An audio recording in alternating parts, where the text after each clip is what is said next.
다 함께 사도신경하심으로 우리의 신앙을 하나님 앞에 고백합니다. 나는 전능하신 아버지 하나님, 천지의 창조주를 믿습니다. 나는 그의 유일하신 아들 우리 주 예수 그리스도를 믿습니다. 그는 성령으로 잉태되어 동정녀 마리아에게서 나시고 본디오 빌라도에게 고난을 받아 십자가에 못 박혀 죽으시고 장사된 지 사흘 만에 죽은 자 가운데서 다시 살아나셨으며 하늘에 오르시어 전능하신 아버지 하나님 우편에 앉아 계시다가 거기로부터 살아있는 자와 죽은 자를 심판하러 오십니다. 나는 성령을 믿으며 거룩한 공교회와 성도의 교제와 죄를 용서받는 것과 몸의 부활과 영생을 믿습니다. 아멘. 찬송가 204장입니다. 찬송가 204장입니다. 주의 말씀 듣고서 준행하는 자는 반석 위에 터닫고 집을 지음 같아. 비가 오고 물나며 바람 부딪혀도 반석 위에 세운 집 무너지지 않네. 잘 짓고 잘 짓세 우리 집 잘 짓세. 만세 반석 위에다 우리 집 잘 짓세. 주의 말씀 듣고도 행치 않는 자는 모래 위에 터닫고 집을 지음 같아. 비가 오고 물나며 바람 부딪힐 때 모래 위에 세운 집 크게 무너지네. 잘 짓고 잘 짓세 우리 집 잘 짓세. 만세 반석 위에다 우리 집 잘 짓세. 세상 모든 사람들 집을 짓는 자니 반석 위가 아니면 모래 위에 짓네. 우리 구주 오셔서 지은 상을 줄 때 세운 공로 따라서 영영상 벌 주리. 잘 짓고 잘 짓세 우리 집 잘 짓세. 만세 반석 위에다 우리 집 잘 짓세. 아멘. 기도하겠습니다. 사랑의 하나님, 한 주간의 삶의 현장에서도 순간순간마다 우리를 불꽃과 같은 눈동자로 지켜보아심을 감사를 드립니다. 주여, 광야 같은 세상에서 우리를 지켜주시고 우리를 인도하시고 우리를 이끌어 가시는 귀한 역사가 순간순간마다 더하여 줄 수 있도록 주님 인도하여 주시옵소서. 하나님, 온 나라가 코로나19 바이러스로 인해서 힘들고 어려운 때를 지나갑니다. 이때 하나님, 우리 성도들을 도와주시기를 원합니다. 특별히 하나님, 환우들을 도와주시기를 원합니다. 하나님, 또 이제 혈압과 당뇨가 있는 성도들이 있습니다. 하나님, 또 혈압이 있는 성도들이 있습니다. 하나님, 도와주시기를 원합니다. 하나님, 또 호흡기 질환과 폐질환으로 인해서 고생하는 우리 성도들이 있습니다. 또 하나님, 알레르기성 비염과 축농증으로 하나님 팔, 다리, 허리에 통증이 있어서 고생하는 우리 성도들이 있습니다. 하나님 도와주시기를 원합니다. 예수님께서 십자가에서 이미 모든 질고를 지고 가셨음에 우리가 감당할 질병은 없다라고 말씀하셨사오니 주여 십자가의 보혈의 손으로 우리를 안수하셔서 고치시고 회복시키시는 귀한 역사가 일어날 수 있도록 주여 인도하여 주시옵소서. 하나님 여호와 라파라 하셨고 치료의 광선을 바라셔서 송아지와 같이 뛰게 하시겠다라고 하셨사오니 우리에게 그와 같은 일들이 일어날 수 있도록 주여 인도하여 주시옵소서. 귀한 시간에 함께 예배하는 성도들 도와주시고 하나님 머리마다 안수하셔서 성령께서 인도하시고 성령께서 책임지시는 귀한 삶을 살아갈 수 있도록 주여 주관하여 주시옵소서. 우리 주 예수 그리스도의 이름으로 감사하며 기도하옵나이다. 아멘. 오늘 말씀 사도행전 3장에서 보겠습니다. 사도행전 3장 1절로 10절까지 말씀입니다. 제가 가진 성경은 신약성경 190쪽에 있습니다. 제가 봉독해 드립니다. 제9시 기도 시간에 베드로와 요한이 성전에 올라갈새 나면서 못 걷게 된 이를 사람들이 메고 오니 이는 성전에 들어가는 사람들에게 구걸하기 위하여 날마다 미문이라는 성전문에 두는 자라. 그가 베드로와 요한이 성전에 들어가려 함을 보고 구걸하거늘 베드로가 요한과 더불어 주목하여 이르되 우리를 보라 하니 그가 그들에게 무엇을 얻을까 하여 바라보거늘 베드로가 이르되 은과 금은 내게 없거니와 내게 있는 이것을 내게 주노니 나사렛 예수 그리스도의 이름으로 일어나 걸으라 하고 오른손을 잡아 일으키니 발과 발목이 곧 힘을 얻고 뛰어서서 걸으며 그들과 함께 성전으로 들어가면서 걷기도 하고 뛰기도 하며 하나님을 찬송하니 모든 백성이 그 걷는 것과 하나님을 찬송함을 보고 그가 본래 성전 비문에 앉아 구걸하던 사람인 줄 알고 그에게 일어난 일로 인하여 심히 놀랍게 여기며 놀라니라. 아멘. 오늘 본문의 말씀을 가지고 기도 외에는 이라는 제목으로 함께 말씀을 살펴보겠습니다. 예전에 한국 기독교를 빛낸 백인의 인물에 선정된 박용묵 목사님의 자녀들의 이야기를 신문에 실렸던 적이 있었습니다. 명지고 교목으로 있는 큰형, 서울대 의과대학 교수인 둘째 형, 장충교회 반주자인 누님, 하나여행사 이사인 셋째 형, 포스코 파워 부장인 넷째 형, 그리고 쌍둥이 형인 박상은 샘 안양병원 원장과 막내인 장신대 기독교 교육과 교수, 바로 막내인 이 박상진 교수가 천대의 복을 누리는 은혜의 가문 세우기라는 책을 썼습니다. 그 책에서 이렇게 고백합니다. 개척교회의 사모이자 7남매의 어머니인 이분예 사모는 힘든 세월을 기도로 묵묵히 이겨냈다.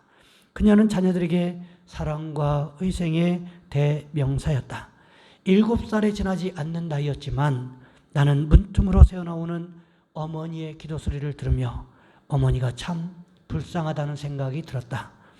종일 아버지와 자식, 성도들을 위해서 밥하고 빨래하고 봉사하고 예배드리시는 분이 이제 새벽 4시 반이면 일어나셔서 다시 새벽 기도로 하루를 시작하셔야 한다는 사실이 어린 내겐 애처로워 보였다. 제대로 잠도 못 주무시는 어머니, 얼마나 피곤하실까 생각하니 나도 모르게 눈물이 질끔 났다. 새벽 2시가 넘었건만 어머니는 그 추운 다락방에서 손을 호호 불어가면서 기도를 드리시는 것이었다. 어머니의 기도 소리는 마치 물이 흐르는 듯한 운율이 느껴졌다. 순간순간 울컥하시며 눈물 젖은 목소리로 다음 기도를 이어가고 계셨다. 그 순간 너무 가슴이 아팠던 것은 맨바닥에 무릎을 꿇고 계신 어머니의 모습이었다. 그 차가운 맨바닥에 어머니가 무릎을 꿇고 새벽이 지나도록 기도를 하고 계신 것이었다. 여러분, 그렇습니다. 어렵게 살던 가문을 바꿀 수 있었던 원동력, 자녀들을 하나님 앞에, 세상 앞에 성공적으로 양육할 수 있었던 키워드를 꼽으라고 한다면, 원동력을 꼽으라고 한다면 바로 기도라고 할 수 있다는 거지요. 기도를 통해서 한 가문이, 한 사람의 인생이 바뀌는 것이, 한 사람의 인생이 바뀌는 것을 우리는 주변에서 찾아볼 수 있다는 것입니다.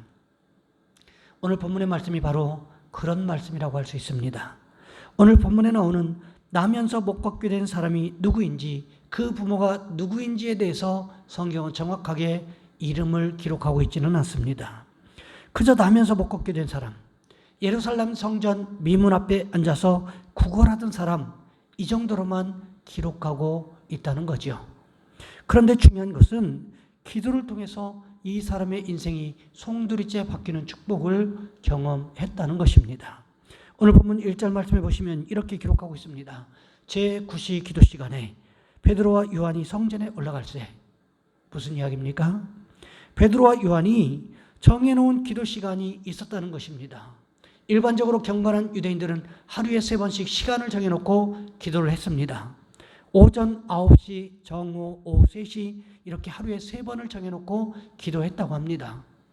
오늘 본문에 나오는 제9시 기도 시간은 오후 3시 기도 시간을 이야기하는 것입니다. 베드로가 시간을 정해놓고 기도했다는 기록이 성경에 또 나옵니다. 그곳이 어딜까요? 사도행전 10장에 기록된 고넬료 사건에 보시면 이방인 백부장 고넬료에 대한 이야기를 보시면 그곳에 기록되어 있다는 거지요. 고넬료가 베드로를 초청하기 위해서 욥바로 자기 군사들 가운데, 자기 수하에 있는 군사들 가운데 경건한 군사들을 선발해서 욥바로 파송을 했습니다. 그들이 도착하기 전에 베드로가 기도했다라고 기록하고 있지요. 그 시간이 언제였습니까? 사도행전 10장 9절 말씀에 보시면 제6시라고 기록하고 있는데 지금 우리 기도 시간으로, 우리 시간으로 환산해 보면 오전 12시 정오였다는 것입니다. 이처럼 베드로를 비롯한 사도들 그리고 경건한 유대인들에게는 정해놓고 기도하는 기도 시간이 있었다는 것입니다. 베드로와 요한이 제9시 즉 오후 3시 기도 시간에 예루살렘 성전에 있는 미문, 즉 아름다운 문이라는 별명이 붙어있는 문을 통과하기 위해서 지나가고 있었다라는 거지요. 그 문 앞에 누가 있었습니까? 태어나면서부터 한 번도 걸어보지 못한 장애인이 있었습니다. 그가 왜 그곳에 있었습니까? 오늘 본문 2절 말씀해 보시면 성전에 들어가는 사람들에게 구걸하기 위해서였다 이렇게 기록하고 있습니다. 태어나면서부터 한 번도 걸어보지 못했으니 당연히 경제 활동을 할 수가 없었을 것이고 지금처럼 복지 혜택이 좋은 것도 아니기 때문에 결국 먹고 살기 위해서는 무엇을 해야 되냐면 구걸하는 방법 외에는 없었다라는 것입니다. 이 장애인이 누구를 만났습니까? 베드로와 요한을 만났습니다. 한 푼을 구걸하기 위해서 최대한 불쌍한 표정을 지었습니다. 그랬더니 베드로가 어떻게 이야기합니까? 오늘 본문 6절 말씀해 보시면 이렇게 기록하고 있습니다. 베드로가 이르되 은과 금은 내게 없거니와. 한 푼을 얻을 수 있으리라 기대했는데 베드로가 이렇게 이야기하는 순간 얼마나 절망했겠냐는 거예요. 한 푼을 얻을 수 없다니 이런 절망스러운 상황이 이 장애인에게 또 어디 있겠습니까? 그런데 중요한 것은 베드로의 말이 여기에서 끝난 것이 아니라는 것입니다. 그 다음 말이 훨씬 더 중요했다는 거지요. 내게 있는 이것을 내게 주노니 나사렛 예수 그리스도의 이름으로 걸으라 하고 내가 내게 줄 수 있는 것이 있다는 것입니다. 돈은 없지만 내가 내게 줄 수 있는 것이 있다는 거예요. 그것이 무엇이었습니까? 나사렛 예수 그리스도의 이름이라는 것입니다. 그 이름으로 일어나 걸으라는 것이었습니다. 여러분 상식적으로 생각해 보시기 바랍니다. 태어나면서부터 단 한 번도 걸어본 경험이 없는 장애인이었습니다. 이 사람에게 일어나 걸으라고 한다고 해서 모두 다 일어나서 걸을 수만 있다면 얼마나 좋은 일이겠습니까? 하지만 이렇게 해서 결코 고칠 수 없다는 것을 우리는 상식적으로, 경험적으로, 지식적으로 이미 알고 있습니다. 베드로의 이 말이 얼마나 얼토당토 않은 이야기인지 우리는 이미 알고 있습니다. 하지만 우리가 잘 알고 있는 것처럼 베드로가 이 말을 하고 나면서부터 단 한 번도 못 걸어본 이 사람의 오른손목을 붙잡아 일으켰을 때 어떤 일이 벌어집니까? 오늘 보면 7절과 8절 말씀해 보시면 이렇게 기록하고 있습니다. 오른손을 잡아 일으키니 발과 발목이 곧 힘을 얻고 뛰어서서 걸으며 그들과 함께 성전으로 들어가면서 걷기도 하고 뛰기도 하며 하나님을 찬송하니. 어떤 일이 벌어졌습니까? 이 사람이 곧바로 일어나더니 걷기도 하고 뛰기도 하면서 베드로와 함께 성전으로 들어가면서 하나님을 찬양하고 있었다는 것입니다. 어떻게 이런 일이 일어날 수가 있었습니까? 베드로와 요한이 처음부터 이런 능력을 가지고 있던 사람들이었습니까? 그렇지 않습니다. 마가복음 9장에 보시면 변화산 사건이 기록되어 있지요. 그 다음에 보면 변화산 밑에서 귀신 들린 아들을 데리고 온 아버지가 나오고 이 아들을 고치기 위해서 이 아들에게 들린 귀신을 쫓아내기 위해서 동분서주하고 최선을 다해 노력하던 9명의 제자들의 모습을 기록하고 있습니다. 예수님께서 제자들의 믿음 없음을 책망하시지요. 그때 이 아이의 아버지가 귀신 들린 아들을 둔 아버지가 나와서 예수님을 향해서 무슨 말을 합니까?